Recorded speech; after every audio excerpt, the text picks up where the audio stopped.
Greetings, everyone. Welcome to another edition of Killing the Church, a conversation with Bradley and Seamus. Today, our conversation is going to be on a couple of interlinked things, but I think probably starting with the subject of legalism. Yeah, anyone who's going to read the title is obviously going to see that we're lumping two lessons into one, because the question, I believe the title is going to read something like, is Torah legalism? Yeah, so first we're going to do it like in two sections, kind of, and it's going to feel like one section. The first section being, we're going to tackle the issue of legalism, and then... the lack thereof. Yes, lack thereof or too much of. We're going to hit the whole thing as an issue, and then that is going to segue very smoothly into the question of Torah. Yeah. And its observance. So, everyone, you may want to sit down for this one. So, go ahead and grab a whiskey, or whatever beverage of choice you prefer. So sit back, hit the like button. Please send us a subscribe. Visit our Patreon if you feel so inclined to donate. And if you are enjoying a whiskey alongside of us, comment and tell us what you are drinking and enjoying, as well as any other questions that you might have that come up if we don't hit on everything. As for what we're drinking, we decided to go the old-fashioned route. Yep. Yeah. There's no particular brand. There won't really be a review, but we're both having an old-fashioned. Yeah. Nice, classy, masculine mixed drink. We're trying to keep the reviews short these days anyway. Yeah. Notice that like the first 6 minutes of our videos are usually too long, and so anyway, an old-fashioned. So, legalism. Well, let's first define, I think, what legalism is. So there's a common definition that I've heard thrown around, which is that legalism is the insertion of your own opinion into the text of the Bible. In other words, the Bible doesn't really say what you are preaching, but your insistence that it does. That would be a legalistic approach. Which, I would tend to agree with. But I also think the opposite. I think when you're looking for a loophole to not do something that the Bible does actually clearly say to do, or when you take the approach of, well, God, that's not in my job description, right? when you take that attitude, that is also legalism. Equally. And I would actually, so my argument is usually that is the definition of legalism, truly, is a strict adherence to law. And so, never mind what the spirit and the intention of the law is, what does the letter say, and I will adhere to that. And so, legalism is the art of finding the loopholes around the intention with a strict adherence to the letter so that you can still do the things that you want to do. And so, we have this... usually within Christianity, legalism almost always means a strict observance of some sort, or over law. So some kind of internal code in the church body, typically. Yeah. And it's so funny. It's such a hard thing to define because most Christians are able to identify it when they see it, but they don't know how to really to define it. And here's a question, just a thought. Would Yeshua's interpretation of adultery be legalist? No, not at all. You know what I mean? Because it's more strict than the letter of the law is. Yeah. So is that legalism, or is that... Well, so this actually depends on the definition of legalism that you take, because they almost work against each other. Mm-hmm. The two that I mentioned earlier, all right? Because if your idea of legalism is the insertion of one's own opinion into the text where it doesn't say it, then Jesus's definition of adultery would certainly be legalistic because the text doesn't say it. Yeah. Right? Whereas if you are looking for loopholes to avoid doing what the text says to do, or implies the spirit of the law. If you're looking to avoid the spirit of the law so as to not put effort into the law, then certainly it's not legalistic. Yeah, so it's a very tricky area. Yeah. That's the point I'm trying to get to, is there's no agreement on the definition of legalism currently. So that's one problem that we see typically in the church, is because we get this question a lot. When you try to observe Torah, aren't you just being legalistic? Yeah. And okay, how so? What do you mean by that? Because there is no universal definition right now. Yeah. And so I actually have I pulled it up on the dictionary just out of curiosity. Excessive adherence to law or formula. And there's a theology definition too. So dependence on moral law rather than personal religious faith. Which is interesting that even the dictionary Acknowledges lumps it together with Torah observance. Christianity. The idea that it has something to do with spirituality. Yeah. That's how common it's become in our culture, that we've basically changed the definition in order to reflect the idea of what we mean behind it better, which is important. I say that as a linguist, historian. Language is part of the culture. You can't just translate a language. You also have to sometimes translate a culture. And this is part of that.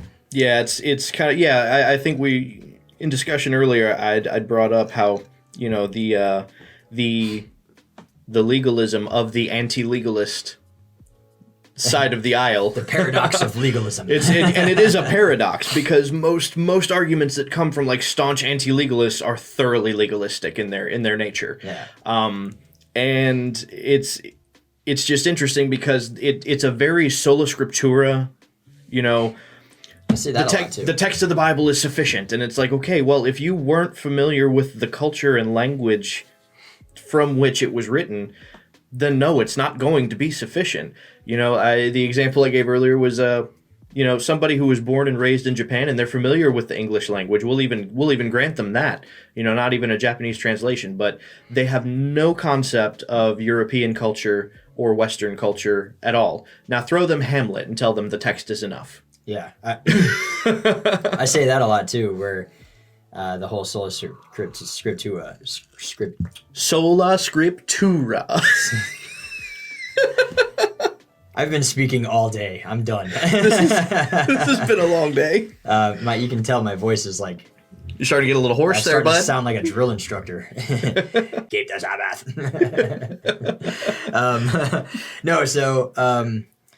I say this though, in response to that, sometimes I'm like, do that with any other document. Yeah. You normally don't. In fact, you almost always use other documents to either help support or to even shoot down particular ideas or something found in a document. Mm-hmm. And so that the idea of this, the text in and of itself is enough.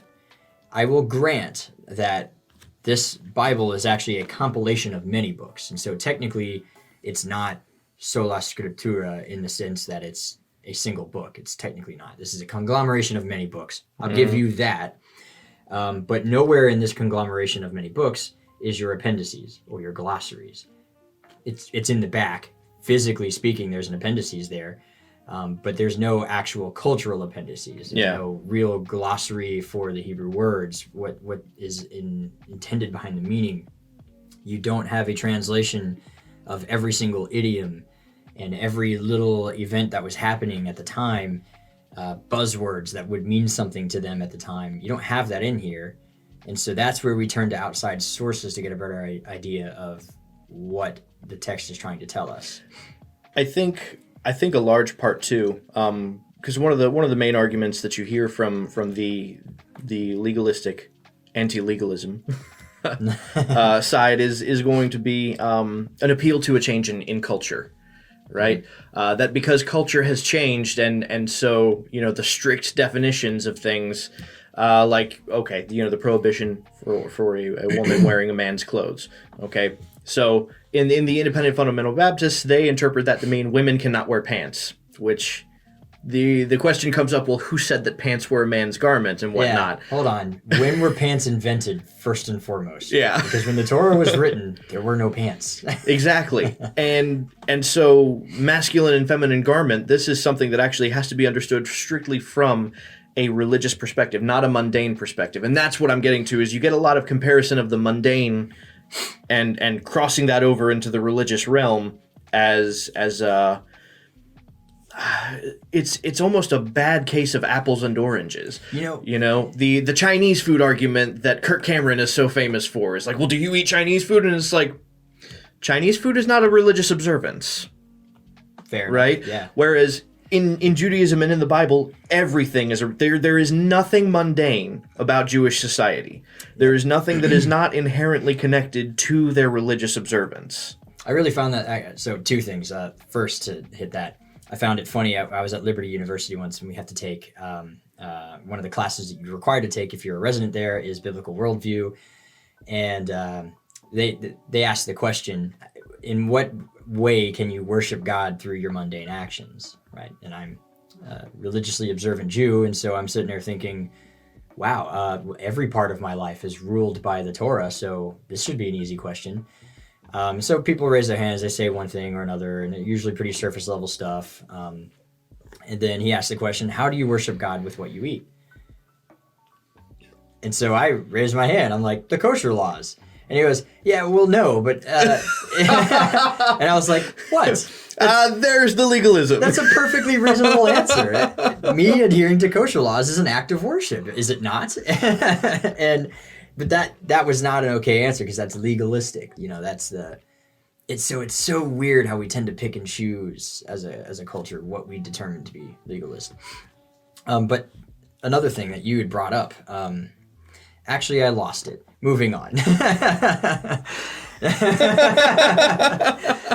No, it had something to do with the language and the culture aspect. Oh, right. Being separated from the language and culture. I mean, you can't. Oh, I remember what I was going to say now. Thank you for reminding me. There you go. This is why we're here together. Yes.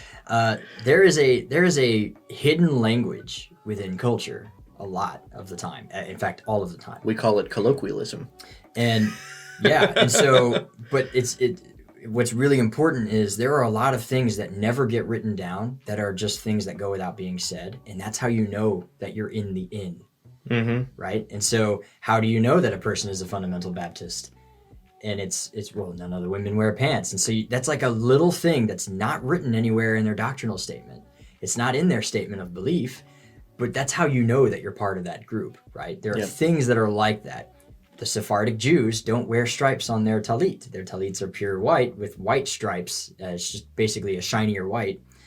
And only the Sephardic usually wear that. And so if you are seen with that talit to an outside Jewish person, you think, you're a Sephard. Mm-hmm. And then he just assumes that you know the Sephardic versions of the prayers, right? Because you're doing things that are like a buzzword example. And so that it's important to keep that in mind, because we are about to get into Galatians a little bit here in this lesson. Mm-hmm. And Paul is specifically addressing things about being in with the group. And Galatians is a heavily misinterpreted book, in our opinion. Oh, yes. And part of that reason is you need the background behind Galatians. And so that's why I want to bring it up just a little bit. Essentially that the problem is too many people were trying to get in with these little unwritten things. And they were feeling a lot of pressure from the religious people within the community. Mm-hmm. To do things like convert and stuff like that, to really get in. But it's once again, you need an outside source to cue you in on that little fact. Yeah. But I digress. Back to legalism. Yeah, I think probably it does have its dangers. There are those who preach really hard against it, and I don't disagree with a lot of what they say when preaching against legalism. There's a certain point of premise where I begin to kind of have my reservations with where they're going. Because on one hand you've got extreme legalism, but on the other hand you've got what some would call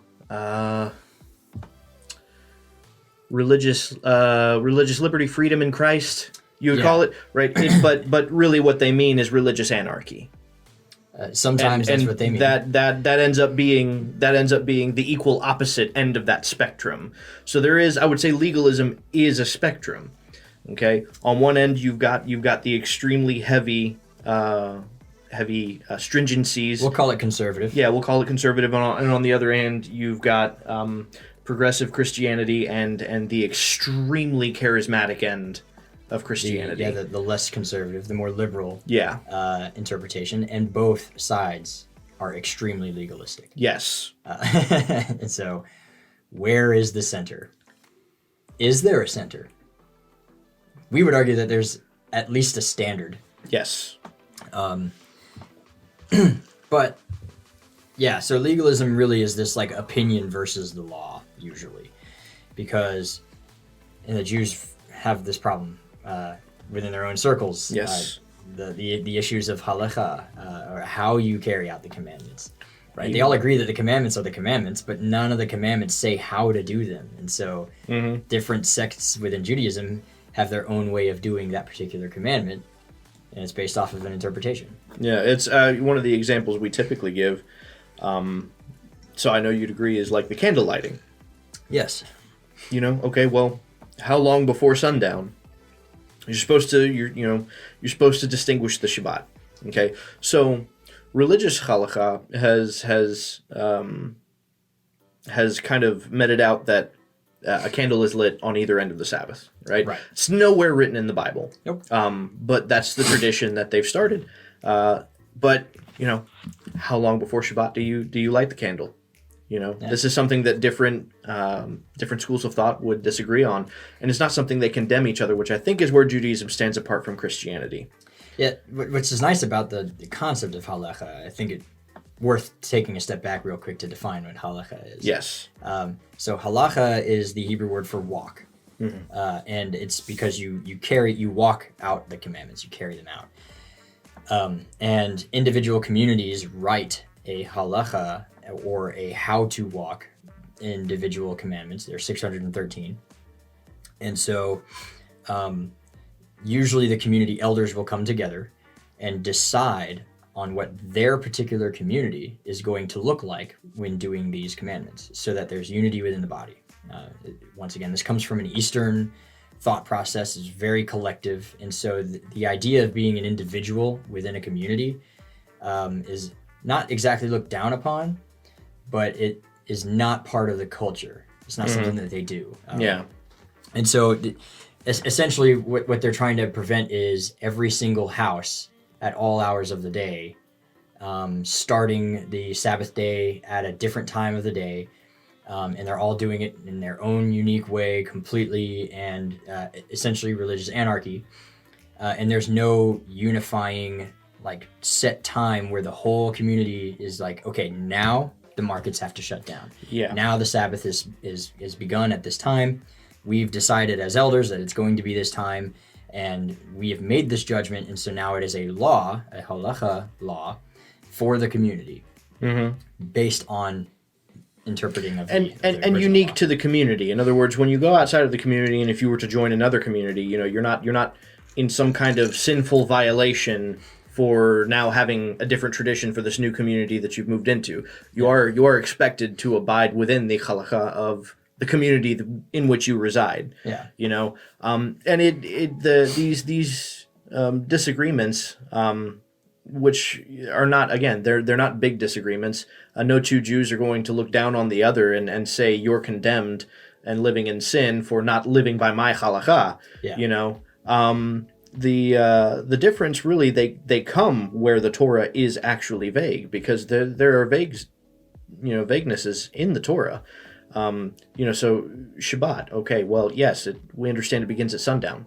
When is that? Yeah, when is sundown? Okay, when is the sun officially down? Is it when you can no longer see it over the horizon? Is it when the light from it, after it's left the horizon, is now gone and it's completely dark? I mean, how do you gauge that? Yeah. right? And so this is why there are differences. There are some who started a whole hour before sundown, or, you know, like 18 minutes before, you know, there would be a star visible in the sky and whatnot. And one of the general consensus is that it's officially ended when 3 stars are visible. Yeah. But even then, there are some traditions that, like, okay, that's the point from which they start to count 18 minutes beyond that, that's when we end it now. Yeah, to let go of the Sabbath a little bit more slowly. Yeah. Which is funny because sometimes they try to legislate the spirit of the law into it, where it's because the Sabbath should not be rushed to completion, right? It's like looking up in the sky, 3 stars, it's done, let's go. Because obviously that goes against the spirit, and so they've actually, in some communities, they've legislated that even after the 3rd star is visible, you let go slowly, and the Sabbath day should be a 25-hour day instead of a 24-hour day. And so sometimes they put the half hour before and half hour after, or 18 minutes before and then 42 minutes after, however they formulate that. And, you know, these, we bring these up because these sound like extremely legalistic practices. Like we're trying to be as legalist as possible with the commandments, right? That's what it sounds like. But it's a matter of perspective. And it's a matter of life and death.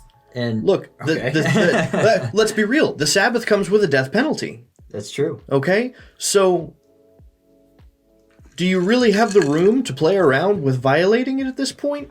I argue that the Sabbath is a moral obligation because it has a death penalty attached to it. And so you know, think about that. It's a big deal. It's a big enough deal that God attached a death penalty to it.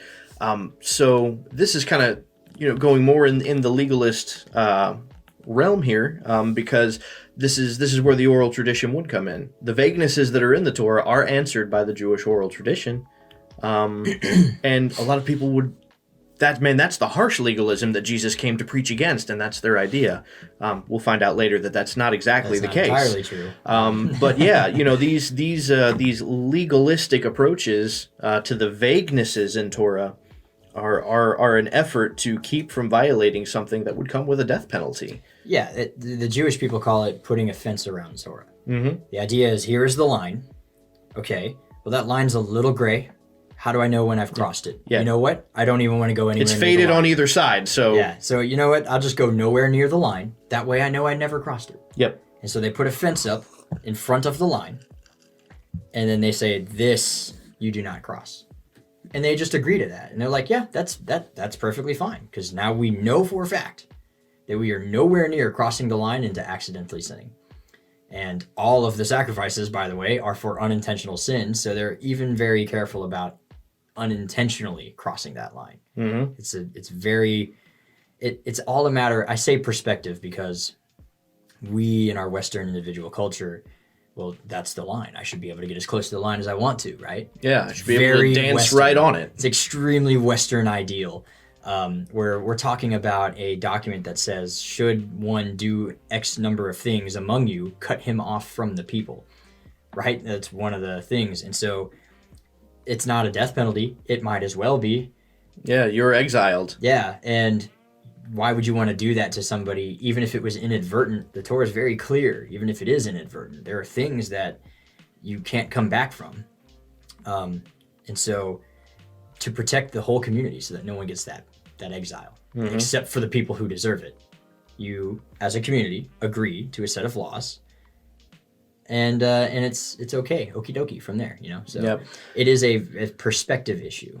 And I definitely can sympathize with the people who understand the dangers of legalism. Okay, well, the line is actually here, but now you've drawn one in front of it that's not the actual line, and so, you know, the idea of, you know, Eve saying, well, you know, we can't eat the fruit, well, we can't even touch it. Okay, and that's a legalism. You know, she took a legalistic approach to it, and the dangers that come with that being that, you know, now you've blurred the line between what is and isn't actually wrong.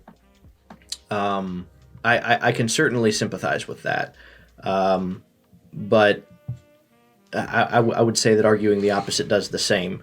So when you take the anti-legalist approach, you're actually diminishing the severity of what the line between right and wrong actually is. Let's think of the commandments as a garment. because we do that a lot. Yes. That's a Tanya concept. A commandment is like a garment that you wear. Now, a more conservative approach would be, my body is holy, and so I should wear more modest clothing because I am trying to protect something that is precious. That's not for everybody else to see. It's for me and for my closest loved one, a spouse, be it. And so one interpretation is cover everything in such a way that it's entirely non-revealing in any way, shape, or form. The other approach is wearing clothing so thin you can see through it all, basically. Yeah, or you're still wearing clothing, but or wearing just enough to cover the parts that would be considered legal nudity, right? Yeah, and it's like, okay, well, on one side, legalism says, no, you have to cover absolutely everything. Yeah. On the other side, legalism says, well, I only have to cover the requirements are specifically these parts. Again, when you take the, well, that's not in my job description approach. Yeah. Because, let's be real. What employees have ever been promoted with that attitude? That's fair. In any job. That's okay. A fair point. And this is a real thing. This is not, this is not comparing God to, a human circumstance, using the employee and employer example here, because first of all, there is no uniquely human circumstance. Anything that we can experience here in this life is something that is emanated from God himself, based on his own character traits and whatnot. So even our relationship with God is often in the Bible referred to as a servant and master relationship. So that's even more so, because if a servant were to tell their master, well, this is my contractual obligation. Yeah, this is the line. Yeah, Good. I don't feel like putting in that much effort for you. Technically, yeah, you're right. Good to go, but you're kind of my least favorite right now. Of course, the concept within Paul's writings, go above and beyond, take the extra mile, right? From Yeshua himself, right? There are aspects in which you would want to go the extra mile, but returning back to the topic at hand, we get a lot the accusation that what we do is extremely legalistic. Yeah. And in fact, what's funny is. We were talking about this earlier, and I'm not sure if we technically agreed, but in my experience, the word legalism is usually synonymous with Torah observance, in my experience. Yes. And so a lot of the times, it's not even a matter of how close are you or are you not to violating a particular commandment. Sometimes it is, oh, you keep kosher? Isn't that legalist? Yeah. I would say for the majority of Christianity, that would be the case. I would say there's a smaller pocket in Christianity of people who have come out of a more legalistic doctrinal background, like the more traditional Pentecostal holiness, or the independent fundamental Baptists, people who would come out of those backgrounds. And so like those denominations are inherently tied with legalism in their eyes. But I would say probably for the majority of modern Christianity, which it finds itself somewhere in the middle spectrum. Yeah. I would say, I would agree. For them, the moment you bring up observance to any of the commandments that exist in the Old Testament, well, now you've fallen into the realm of legalism. It's almost a synonymous. And I think it usually comes from Galatians too, where we see this idea that if you even so much as try to keep any of the law, that's viewed as a legalist approach to salvation. And although it doesn't say that explicitly in Galatians, 99.9% of the time, people immediately go to Galatians. Yeah. That's one of those things that goes without being said. Like you read Galatians from a Western point of view, and you automatically think in your head, observance of Torah is legalism. But it doesn't say that anywhere in Galatians. So it's funny how that's a conclusion that you draw from a Western perspective. Yeah. But when you read it from an Eastern Jewish ancient perspective, first of all, the background is different, but secondly, you actually have a more complete view of what legalism is within a Torah observance community. And the background, I think, is probably the most important thing to take note of. And this is something very hard, and people even take offense to when you really draw attention to it. But for a lot of Paul's letters, when your average Christian is reading them and inferring legal, anti-legalism into them, you're giving Paul's audience entirely too much credit. Okay, these were not biblical scholars. They weren't modern Christians who grew up with a Bible to learn. No, these were pagans, green as could be in their faith, who probably just last year sacrificed their child to whatever the resident deity is, or even a few days ago. They are by no means people who are of an adequate understanding of the Judaic faith. Yeah, and so his letters are, well, Second Peter, right? Sometimes it's hard to understand him. His letters seem to be a little confusing. For the uneducated specifically. Yeah. And the important thing to point out about that is that seminary didn't exist. And we've said this a couple of times. Seminary didn't exist when Peter wrote that. So what education is he talking about? We're talking about that which comes at either a lifetime of growing up in the synagogue at the very least, or that which comes at the foot of a rabbi. Yeah, and Peter learned at the foot of the rabbi, probably trained at the house of Hillel, most likely, 99% most likely. Yeah. And Paul being trained at the feet of Gamliel, who was trained at the feet of Hillel. We know that for a fact. Yeah. And so it's basically what Peter is saying is, look, if you're not already familiar with Judaism, there's a lot that Paul says you're not going to get. Yeah. Just for, I don't know how much the cameras can see, but the bookshelf behind us is a fraction. Like, this is 1/16 of the available Jewish knowledge that most Jewish men would have to have memorized by the time they turn 30. Yeah, I think even a 16th is being generous there. It might be. It's because you have one volume of a 73 volume set of the Talmud. Yeah. You have a single volume of a 17 set of the Midrash Rabbah. Yep. You have only 3 Chumash commentaries out of the 7 that I'm aware of. Yep. Yeah.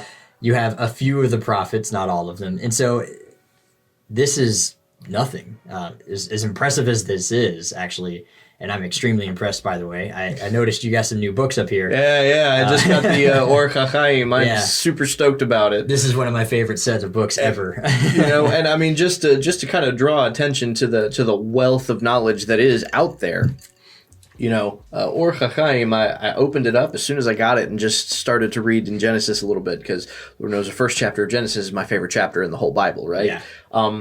So for just the first verse, in the beginning God created the heaven and the earth, he's got like 21 different approaches. Yep, that makes sense. For understanding that, and it's like, man, and that's just one guy who has 21 different approaches, and there are so many teachers in Judaism that would have to be, learned before one can receive actual smicha, ordination to actually teach a tradition and establish halakha, and Yeah, I was curious, and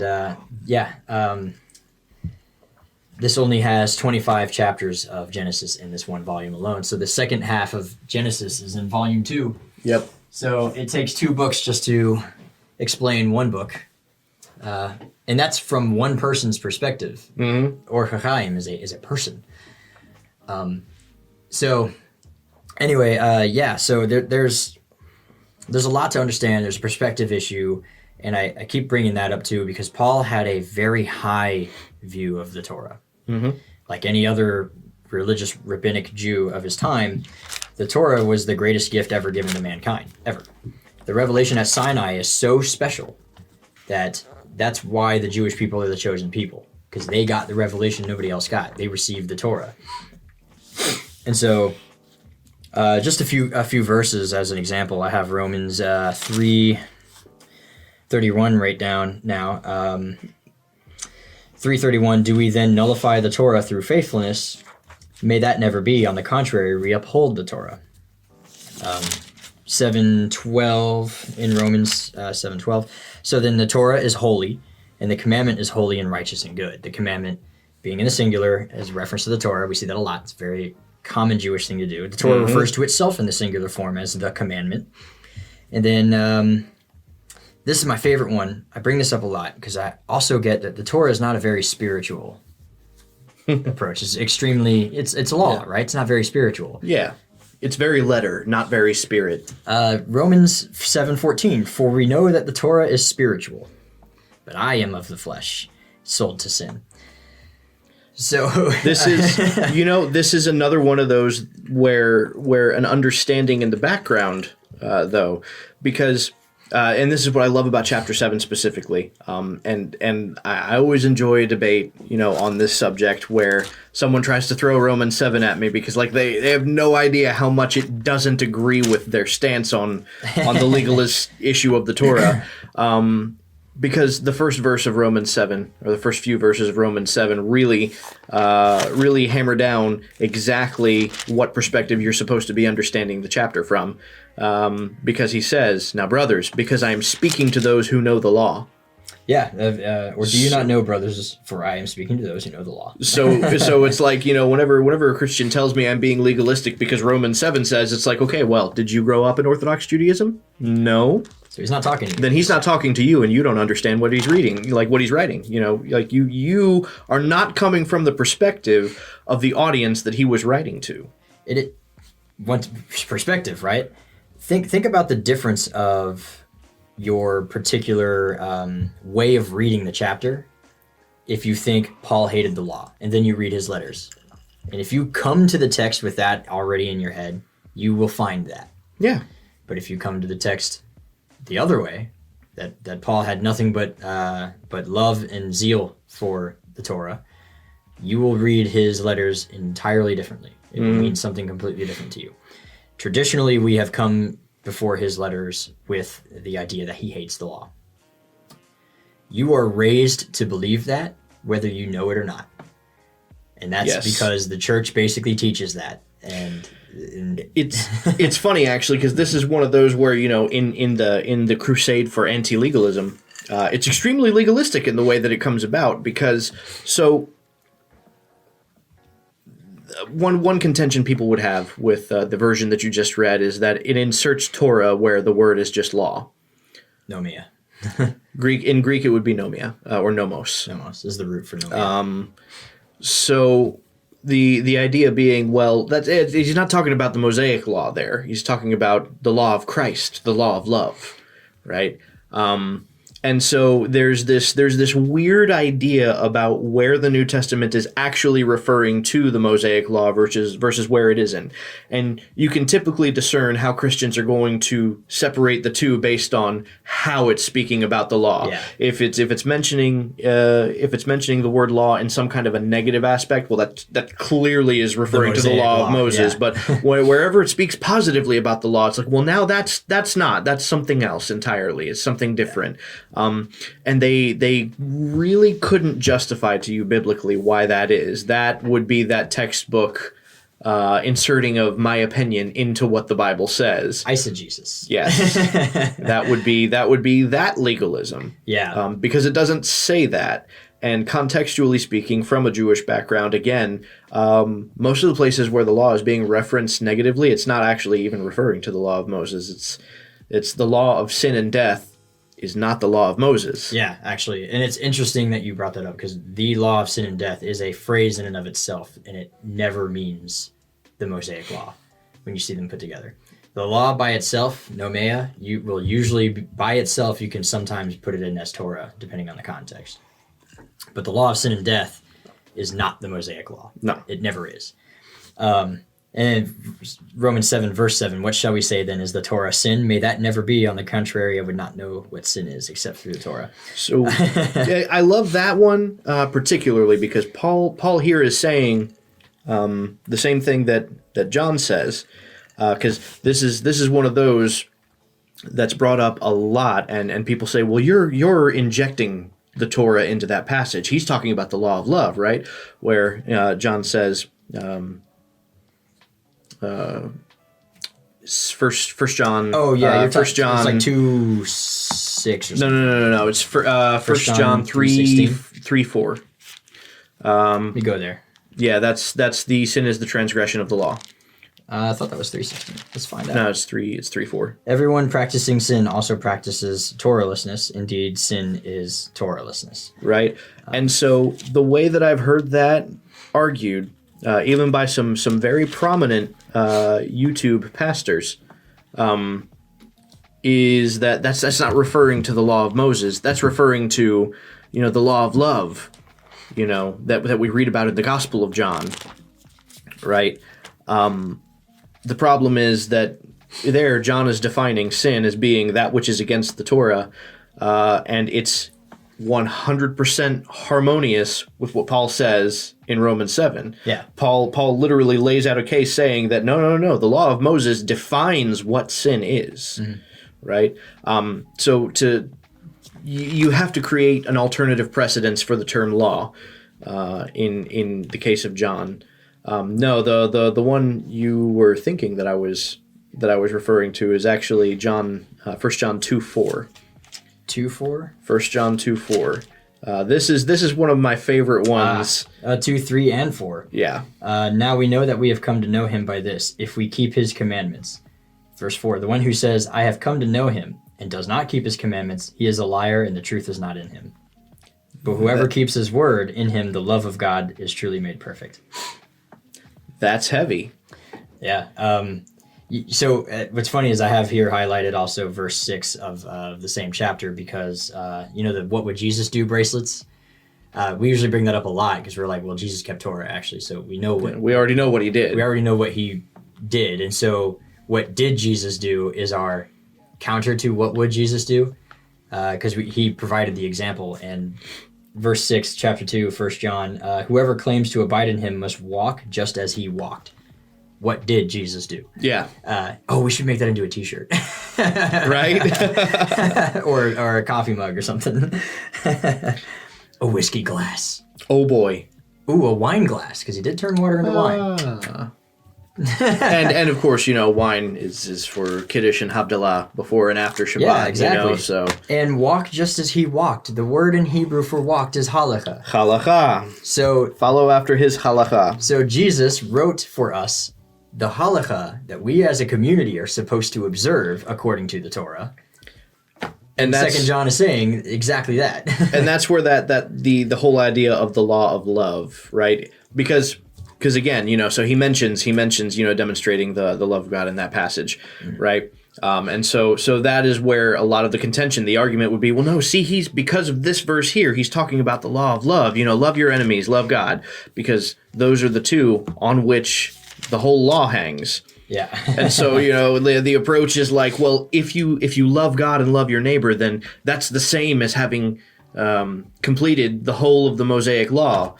And it's like, well, no, it's because that's a warm, fuzzy, emotional love that you're talking about. Okay, what does love look like in practice? It's funny.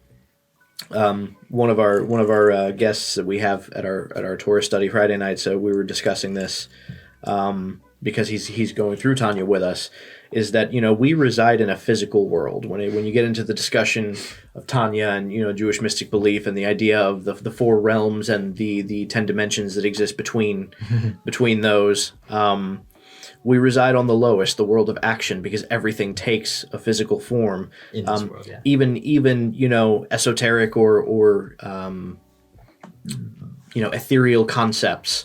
I said like affection, right?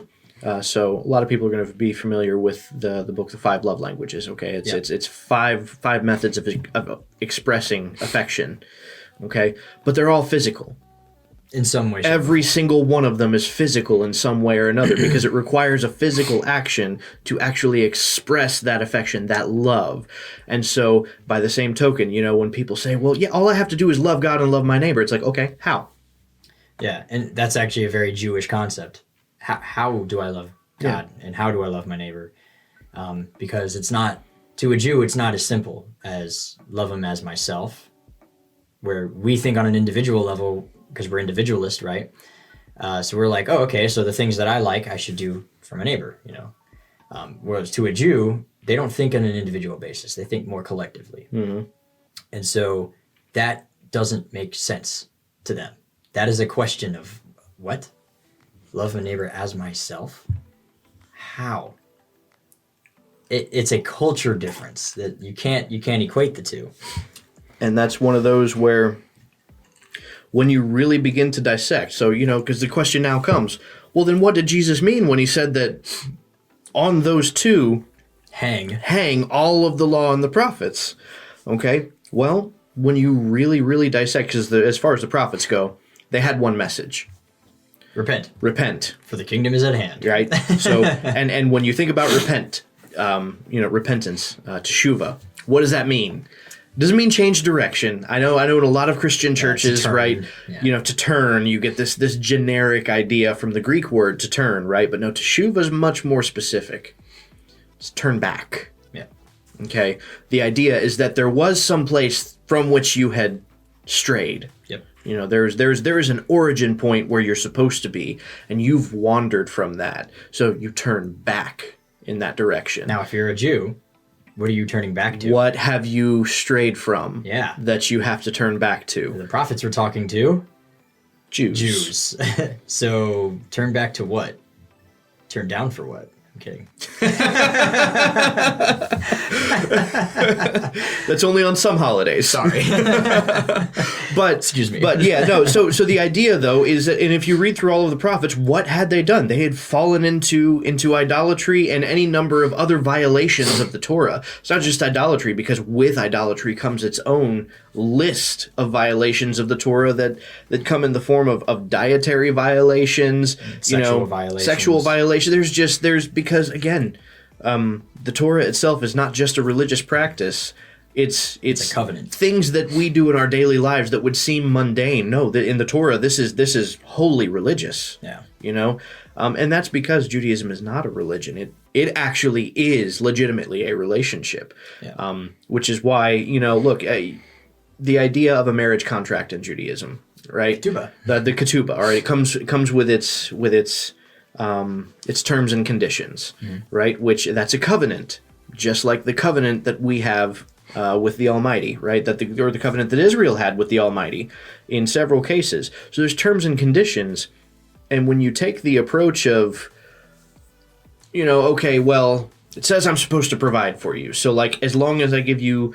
Let's determine how much it takes you to live off of on a regular basis. I'm going to lock you in the basement and feed you a sandwich once a day to keep you alive. Yeah. As long as you're kept alive, then, I've met my obligation. It's like, no, it's not the idea.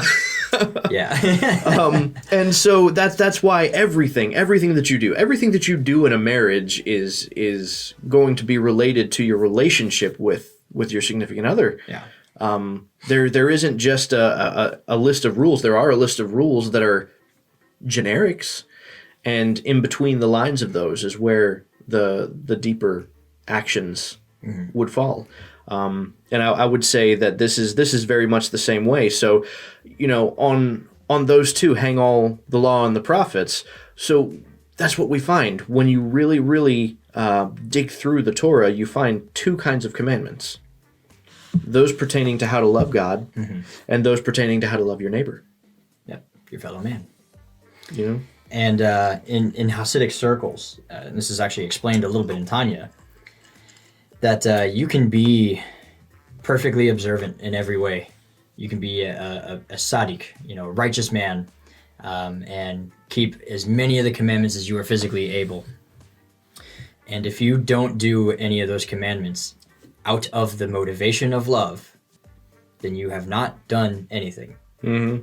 And so on those two hang the other commandments. Yeah. That is to say that without love, without these two commandments specifically, love God and love your neighbor. So let's boil it even further. Without love for either God or your neighbor, then the rest of the commandments have nothing to hang on. So they don't mean anything. They don't do anything. You've accomplished nothing. Yep. On the outside, physically, sure, you've accomplished something. You've given to charity, but did you do it out of love? If not, then in heaven, you have not stored a treasure for yourself. You've done nothing. We actually get a perfect example of that early on in the Torah, in the case of Cain and Abel. It's funny that this is coming up again, because we discussed it a little bit earlier in one of our other videos, is that, Abel took a very legalistic approach to bringing his offerings to the Lord. Yeah.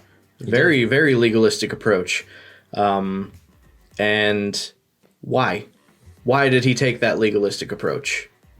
What's the difference between the gestures? So Abel brought the first and the best, right? And of Cain, it just says he just brought. He brought some stuff. He brought some. It was what was left over. What was he brought some. Yeah. So what? When you ask the question, why the legalism on Abel's part? Well, what did the gesture say? Who had love? Abel had love. He went that extra mile. Yeah. He put the effort in to be pleasing. And whereas it was not required of him, by the way. No. Whereas Cain did what was required of him. Cain did okay. Well, that's as much as I'm required. That's as much as my job description requires me. Yep. Okay. Am I my brother's keeper? Yeah, that's another one of those areas where like he was really fighting against a legalist mindset. Yeah. Am I my brother's keeper? Okay, well, you've never told me that I'm supposed to be. It's not in my job description. Yeah, not in my job description. That's so we definitely see a danger on both sides for sure. Yeah. On one side you can argue, yeah, Eve added to the command of God, and that's legalism, and that look where that brought us. Yeah, but okay, now let's look at Cain, because Cain was exactly opposite of legalism. Yeah. Well, or he was extremely legalist, technically. Well, like I said, depending on how you define the word. most of those who crusade against legalism are themselves being legalistic. Yeah. But keeping that in mind, though, that particular concept of I'm doing what is required of me, good to go. That is the background behind the book of Galatians. Right? So what is happening? First of all, the main issue that Galatians is talking about is the issue of circumcision. What is circumcision? Circumcision is not the physical act of the cutting of the circumcision. Although that involves a part of it, it is actually this entire long 3-year conversion proselyte process. And the end result is the circumcision. And so they would use shorthand and say circumcision, get circumcised. It's not as simple as, okay, I'll do that tomorrow. That's not. Yeah, no. No. They said that, but what they meant was you have to go through a whole conversion process, which is a long time, by the way. From personal experience, I can tell you, I've spoken with some rabbis about it. In the modern standard, it can take up to a year. In the ancient standard, it was closer to 3 years. Mm-hmm. And that's minimum, by the way. You still have to go before the board of Jews, and they have to approve it after they put you through some tests. And in the words of Peter, that is a standard by which neither we nor our forefathers could bear. Well, yeah, because they were born into it, so they didn't have to meet that standard. And proselytes, are you kidding? You have to basically die to yourself as a Gentile, which is fair. I mean, you should. You're supposed to become a new creation. Yeah, sure. But the amount of stringencies that they were trying to place on them in order to convert was uncalled for, basically. Yeah. So that's the background. So we get into Galatians, and we get this a lot. Paul basically says if you try to keep the law, then you're spitting on, the sacrifice of Christ or whatever. Everyone paraphrases Galatians a little bit differently, but this is not a Galatians video, but we are going to encourage, I'm going to specifically encourage you to go with that mindset, read Galatians from a Christian Standard Bible or anything other than an NIV, please. Anything other than an NIV or the ESV, message is good. But yeah, read that with that background in mind.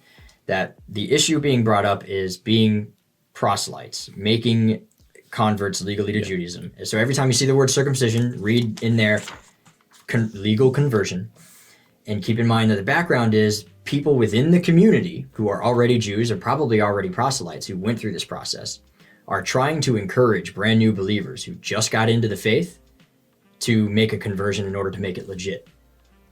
And Paul's basically saying, no, you don't need that to make it legit. In fact, if you do that because you think that's what's going to make it legit, then Christ is of no value to you. He's not saying never convert. He's saying, if you convert on the basis of this is what it takes for me to be legit, you're already wrong. Yeah, well, you were made legit long ago. And within its context, that's absolutely true. I mean, if you think that a conversion to Judaism is what brings salvation, then yes, you have misunderstood the message not only of Jesus but of the Torah itself. Yes. And so that still is not an anti-Torah message. That's an anti-your mistaken premise message. It's a very it's an anti-conversion to legal Judaism message. Yeah. And also, not for nothing, but if you had converted to Judaism at the time, and you had been practicing, because there was no other religion to convert to, let's be clear, Christianity is not a thing yet. Yeah. So if you had converted and you were 3 days old in the faith, you're now subject to Torah courts. So if you accidentally break a community law, and you are now made separate from the community, cut off from the people, that is, you have damned a person because you made him convert when he wasn't ready. Mm-hmm. And so there's also that to consider. That's a lot of the times we see Paul dissuade from conversion. And that is because if you are not ready, first of all, it's not entirely necessary. You can still be Torah observant, still be completely in the faith, and be a Gentile your whole life. It's totally fine. You don't need to convert. But if you do it too soon, you're screwed. Mm-hmm. Because now all of those laws that you don't yet know will apply to you whether you like it or not. Yeah. And the Jewish people had their own court system, their own Torah court system, their own legal processes, and that was afforded to them by Rome. They were allowed to have this process. They were unique in that sense, and so it was very attractive to convert back then, because then you wouldn't have to subject yourself to idolatry within the Roman system. Yeah. And so it was extremely attractive, but the motivation is still wrong. Yeah. So there's Galatians is a very confusing book to read, but keep that in mind. That's my challenge to the listeners. Mm-hmm. And then with that, since we're done, I think, with Galatians, we'll move to the next topic. I was going to say real quick on that topic, again, going back to the background of the people that Paul is writing to and understanding why he says the things that he does, is because, again, these people were coming fresh out of paganism. Mm-hmm. Okay? And in most pagan religions, it is a very legalistic, works-based system of salvation. So when you bring somebody out of that premise and out of that lifestyle, and then you introduce them to the one true God, and they start reading the Holy Book and find in the very beginning there's all these rules and restrictions, that can be very confusing as to what premise you should have. Is it these rules that give me salvation, or am I saved, therefore I obey these rules because I love God? Like it's a very confusing topic for people who have already come out of a system where, like, if you don't follow these rules, now you're condemned. Mm-hmm. You know. And we got videos coming out on Acts chapter 10, Acts chapter 15 that are already out by the time this video is released. So refer back to those videos. Yeah, for sure. For better detail on some of those questions. The last thing I think we have up here for talking points is legalism is not Torah observance. No. So essentially, Torah observance is not legalistic. How you implement Torah observance can be legalistic. And that in and of itself is not inherently condemned even in Scripture. Actually, there are a couple of places where it's overtly affirmed by Jesus.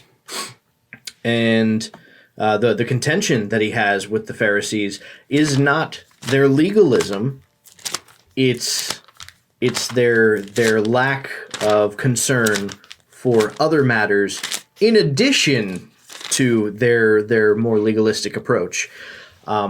So, one example is when he's scolding them in Matthew 23. Yep, verse 23. I have it up. Yep, go ahead and read it. Woe to you, Torah scholars and Pharisees, hypocrites! You tithe mint and dill and cumin, yet you have neglected the weightier matters of Torah, justice and mercy and faithfulness. It is necessary to do these things without neglecting the others. O blind guide straining at a gnat while swallowing a camel. So what did he say there? Right? He didn't say don't tithe on your spices, because that's how stringent they were being. I mean, that's the level of legalism that they lived in, right? Is that they would even tithe on their spices. He's not saying don't do that. He's saying, look, there are other important matters, and in some translations, what he says is these things you should have done and not left the other undone. Yeah. Okay, so this is actually a blatant affirmation of that level of legalism. Because again, Jesus himself was a Pharisee. Yep. So this would have been likely he himself would have tithed on his spices. There's actually a funny cultural historical background to this particular verse. That sometimes dill, cumin, and mint would grow naturally in the yards of the people's homes. Interesting. Yeah, it would just be like... So they would tithe on what grew. Even though they didn't plant it, just to be safe, they would tithe it anyway. Because it's not the fruit of their labors, it's still produce that God gives. It was still part of their property, so they would tithe the dill, the cumin, and the mint anyway, even though they didn't plant it, just to be safe. Well, because when they purchase a property, they purchase the... Yeah. So essentially what's happening here is he's saying you do these things even though you don't have to, and for even more so because you didn't even put any labor into these things. Mm-hmm. These are just things that you do just to be careful, and yet you're not being careful about the things that are actually spoken of. Mm-hmm. That's the contrast. And then he says do both. Yeah. So. Yeah, it's one of those where, again, there are other examples. James in Acts, is it 21, 22? It's either 21 or 22. When he is, speaking to Paul, which we've brought this up before too. 21, I believe then. When he's speaking to Paul about, look, we've heard that you've been teaching against the Torah. We know that's not true. 21. Yeah. But it's not just the Torah that he says that he's heard that Paul is speaking against. He makes a very specific mention of the customs. What is that? Yeah. Okay, this is another one of those where if you're not familiar with the culture, then you're doesn't make sense. It's just repetitive to you. You think, okay, well, the customs and the commandments, that's the same thing, right? No, they're not the same thing. Nope. Okay, the commandments, the mitzvot, are the what is clearly spelled out in the Torah. The customs would be the oral tradition, which I know, especially in Christianity, but in even some parts of the Messianic and Hebrew roots belief system, their belief about this passage would be that Jesus actually came to dispel the oral tradition, right? Which we've already seen in Matthew that's not the case, but we're seeing further affirmation of it here, because a Jew doesn't refer to God's commandments as customs. That's not customs. Yeah, no, that would be the traditions, so to speak. And so James here is saying, look, we know you're not teaching against this, which again we can know for a fact that Paul is not, because let's look in Romans 3. He opens by saying, what profit is there in being a Jew? Because he just got done explaining how much there isn't profit in being a Jew. Basically. So now he asks, well, what profit is there in being a Jew? Because there's got to be something there. And he says, much in every way, for unto us were entrusted the oracles of God. Okay, well, that actually directly translates to spoken word. Yeah. Okay, oral traditions. Jews don't refer to the Torah as the spoken word of God. It's understood to be the word of God, absolutely. But when you talk about something being spoken, okay, because Torah is written. Mm-hmm. Okay, what is written is what's written, and so that is always written. When you're talking about something being spoken, now we're talking about the Jewish oral tradition. This is something where Paul is expressing. This was entrusted to the Jews, because if being a Jew is as easy as having the Torah, because that was part of the covenant, right? Yeah. God made a covenant with Israel. He gave them the Torah. Well, now anybody who has a Torah can be a Jew, right? That's the idea. So there's nothing special about being a Jew, except there are a lot of unwritten laws. And that is because in Exodus we see God refer to Israel as his firstborn son. Well, the firstborn son is afforded a double blessing, a double portion. Yeah. Okay, so the first portion is the written. Absolutely, all of mankind has access to that. And modern technology has seen that all of mankind has access to that. However, the oral tradition, even if you can get it in book form, it is not equal to having learned at the foot of a rabbi what the oral tradition is. And the oral tradition itself is based on what isn't clearly spelled out in the Torah. Yeah. You know, such things as marriage. Okay? Well, we can confirm that marriage is absolutely God's will. There's no command to be married. Yep. And there's no command on how to do a marriage ceremony. There is no order or process of how a marriage ceremony is supposed to go. We do know you're supposed to be married because God speaks of a man taking wives and how that should work and everything. Mm-hmm. So you would say it almost goes without being said. It's one of those things that goes without being it's said. A presupposition that the text thinks you already know about when you read it. I usually liken the Torah and the oral tradition to a college kid. And the reason is, take any college kid's notes, right? I have a few notes here. Mm-hmm. If you were to take a kid's notes from a particular lecture and look at them, what would he have written? Footnotes, bullet points. Yep. Things that were important. And then if you wouldn't get the whole picture, though. You'd be like, oh, okay, I mean, I get some of this here. And then the college kid would be like, no, I sat in on the lecture. This is just to remind me what he said. So let me tell you what he said. Mm-hmm. And then he will go back over the lecture with you using the bullet points as a guide. Yep. The Jews view the Torah in the same way. The written Torah are the bullet points to the lecture. The oral tradition is the lecture part, the part that you don't get from just the notes. Yeah. One could even argue that Christianity's insistence on being married is rather legalistic. If we take only what is written in the Bible as being binding. I mean, yeah, it's sola scriptura, so to speak. Sola scriptura. The Bible doesn't ever say that you have to be married. Yeah. But it's heavily implied. Yeah. And we can confirm that there was another aspect of the conversation that we were not privy to because it's not written down. Even that part is written down. Usually anytime Paul sent a letter out, at the end of the letter it says, I am sending with this letter to you, blank, insert name here, of a particular rabbi. Yeah. And this is Paul saying, here's the letter, all right? I know it's a lot. I'm sending this letter with this guy. He will explain it to you. Mm-hmm. Because even back then when they were dictating letters, there was still a need for the actual word of mouth, face-to-face teaching, which is a very, very Jewish practice. Mm-hmm. In fact, funny because we brought up the oral tradition that you can even get it in book form. If you find one in book form, which usually you won't find it translated in English, but if you do find one translated in English, the very first phrase of the Mishnah says, you are forbidden from writing these things down. The only reason they wrote them down is because of the destruction of the Second Temple. Yep. But they even wrote down, you are forbidden from writing these things down. Yep. They kept every part of the oral tradition and wrote it down just because they were afraid to lose it. But yeah, it's actually like, you can't, you're not supposed to write these things down. Mm-hmm. So the fact that we have access to one in and of itself is sort of a miracle. Well, it's one of those where, I love the tractate, Shabbat 31 Alpha, right? Because this is where great sage Hillel, the one that we can confirm most likely, this was the guy that Yeshua himself learned under, if not Gamliel, his grandson, what have you. When he takes in a student, and it's a Gentile student, right? So he takes in a Gentile student. Gentile says, I want to be converted. Teach me the Torah, but I only want to learn what is written. Yeah. With respect to your oral tradition, I don't believe in it, and so I don't want any of it. And so he teaches him the alphabet first, and he starts in order, in correct order, Beit, right? Gimel, Dalet. And then the next day they go to teach it again, and now he's reversed the whole order of the alphabet. Dalet, Gimel, Beit, Aleph.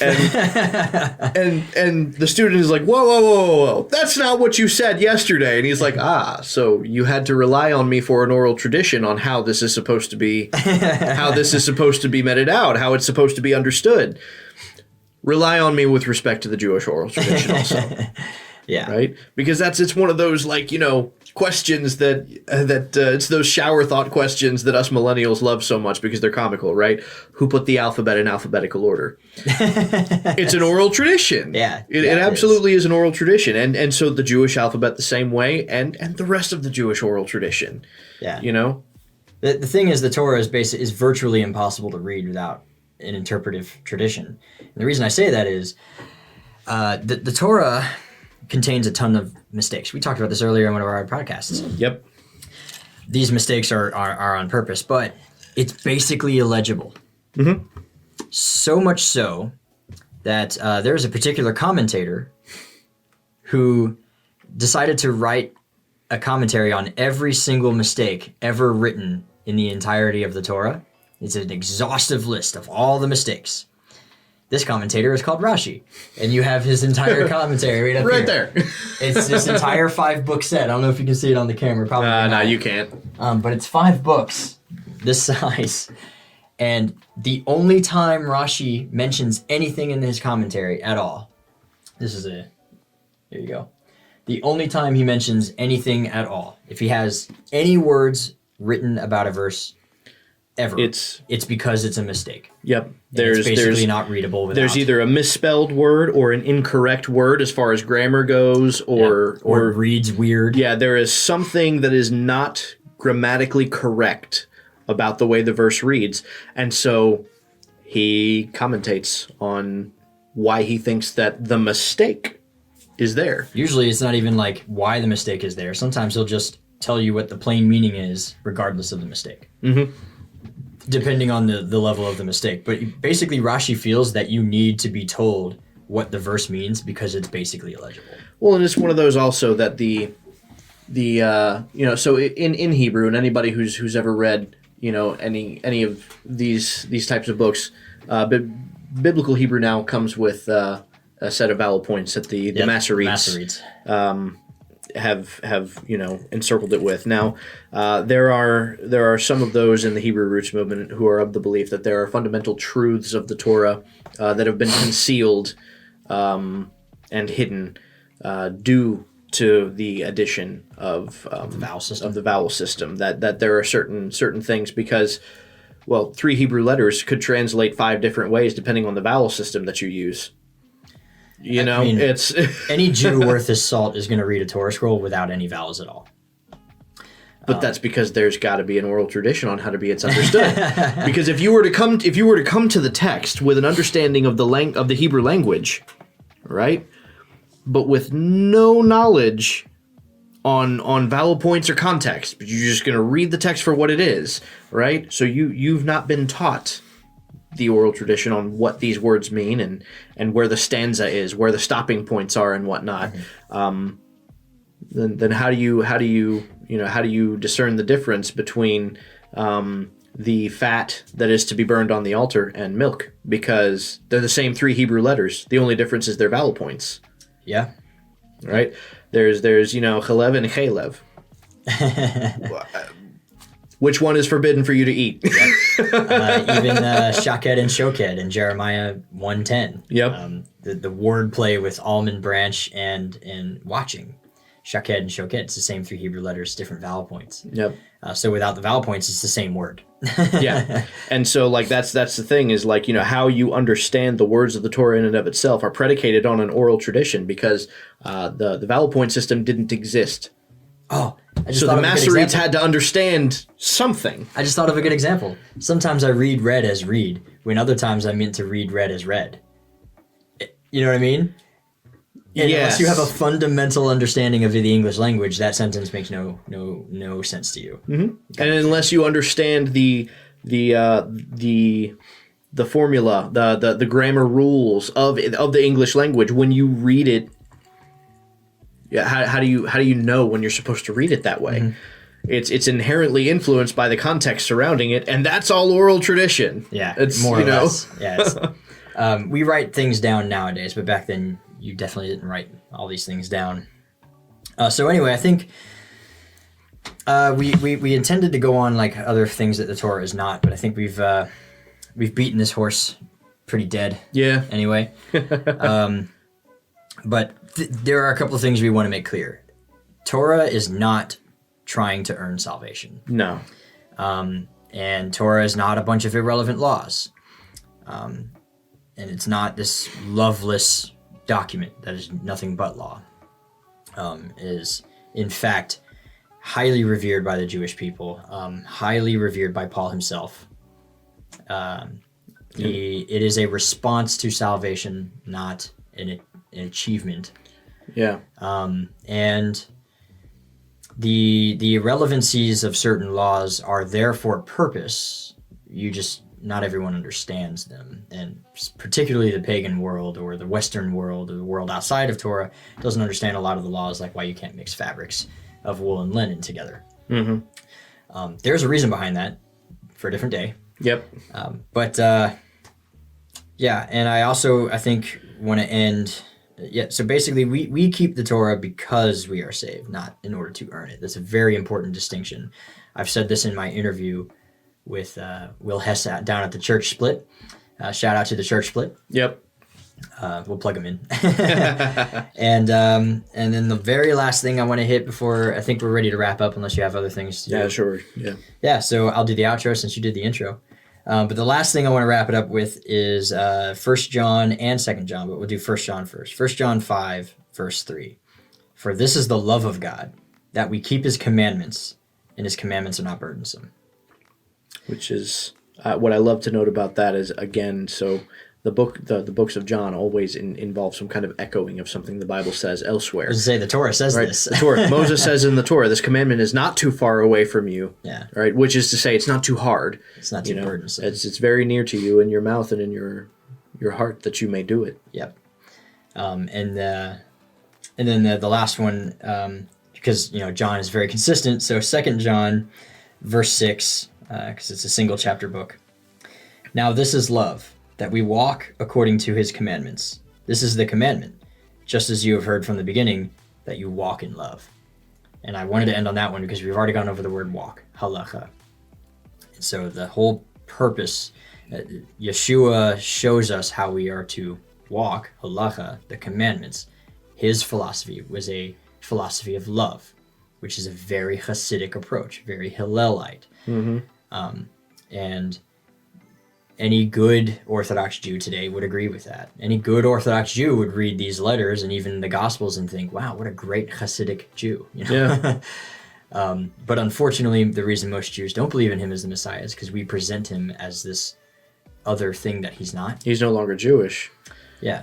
Just like Joseph in Genesis,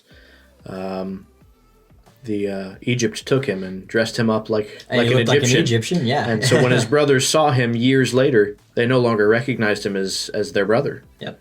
And that's prophetic. We're seeing that meted out today. Mm-hmm. It's like, sure, yeah, the Jews of Jesus' day cast him off the same way that Joseph's brothers did, but because they just didn't recognize that he was in fact their brother. Yeah. We are trying to fix that. Yes.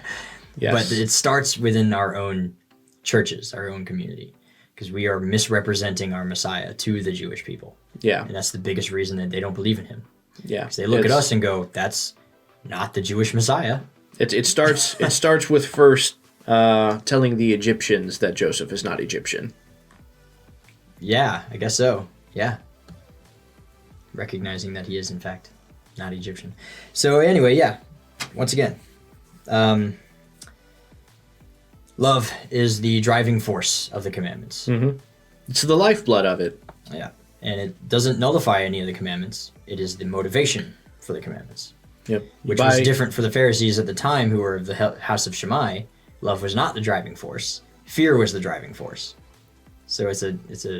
You buy flowers for your wife because you love her. Well, I buy flowers for my wife because I fear her. I'm kidding. I love you. But if you buy flowers and it's not because you love her, and then you just kind of well, here. Well, it doesn't mean anything to her. Yeah, because the gesture was physically done. It was physically completed, but it means nothing, and so it counts for nothing. And the same way. Women are really good at pointing that out. I know, right? Zach, you're doing this because I'm mad at you? Maybe. Yeah, maybe. Yeah, no. There's an aspect of godliness that women have that we don't. Yeah, it's the different. It's that other nature that they possess. Yeah, because we possess a nature they don't also, and that's a lesson for another time. Yep. We should do that lesson though. That's a good one. That is a good one. Yeah. So anyway, outro time. Hit that subscribe button. If you've stuck around for this entire lesson, thank you. First of all, I know this is a long one, so thank you for sticking around. Like, subscribe. We got more content coming out soon here. We have the Patreon page. So if you want some early access or even some exclusive content, please consider donating. And we appreciate every single dollar that is given to us. There's the smallest of donations means the world to us. It really does. Yes. So thank you guys in advance. And with that, I think that's a good place to wrap this one up. We're already about an hour and 20 minutes in. So with what's left of our watered down orange juice, it was an old fashioned, but now it's water. But you know what? There's probably still some alcohol in there. So barely, whatever. L'chaim.